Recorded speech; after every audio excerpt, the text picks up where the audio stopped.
Asante sana. Asante sana, Commissioner.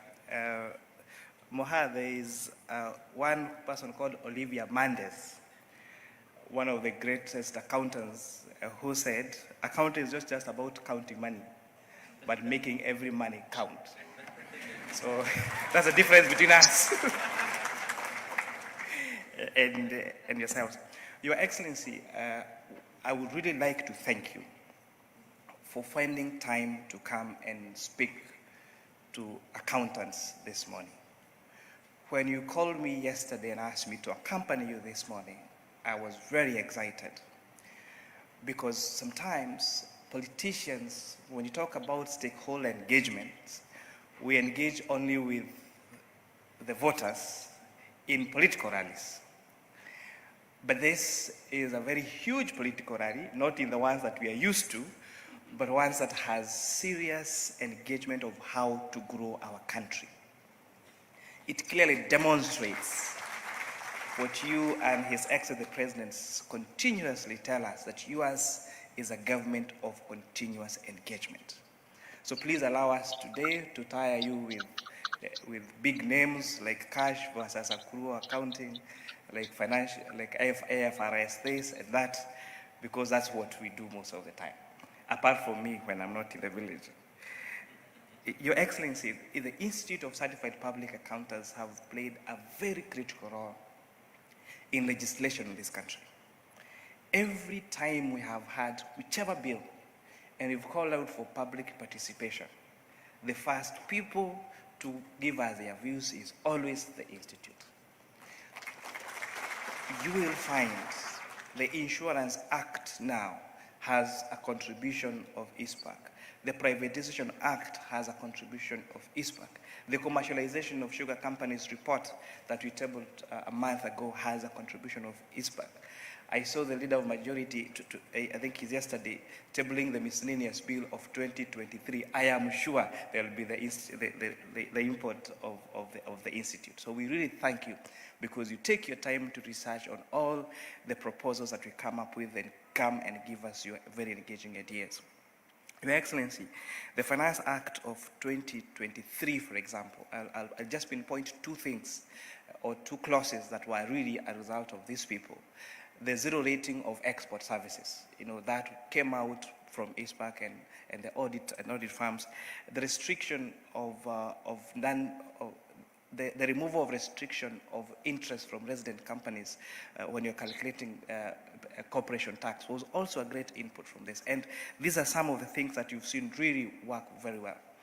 The chair mentioned that he hopes that the national tax policy is not going to die like the other policies that die. Your Excellency, this is the first time ever in the history of Kenya that we have a national tax policy. I want to assure you, last week, the whole of Thursday and Friday, we sat with some members of the Institute for hours on end to fine-tune the national tax policy, and I'll be tabling the national tax policy tomorrow afternoon in Parliament. So that is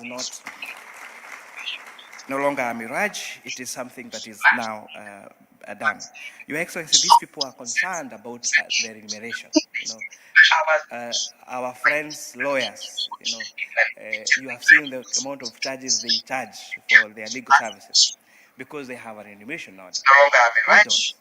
And I think what you proposed earlier today without preempting is coming up with a team to have a total overhaul of the ISPAC Act, so that it can reflect what accountants are in 2023.